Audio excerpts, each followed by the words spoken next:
నమస్కారం సుప్రభాత ఘంటారావానికి స్వాగతం ముందుగా ప్రధాన అంశాలు రాజధాని అభివృద్ధి కోసం రెండో దశ భూ సమీకరణ తప్పదన్న సీఎం జేఏసీగా ఉన్న అమరావతి రైతులంతా ఒకే తాటిపైకి రావాలని పిలుపు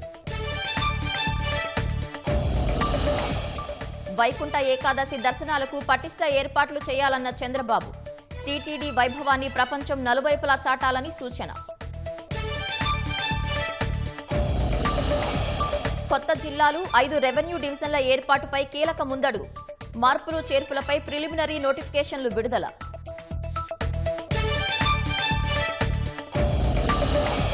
పోలీసులను బెదిరించబోయి అడ్డంగా దొరికిన ఐబొమ్మ రవి రెండోసారి విచారణలో కీలక విషయాలు రాబడుతున్న పోలీసులు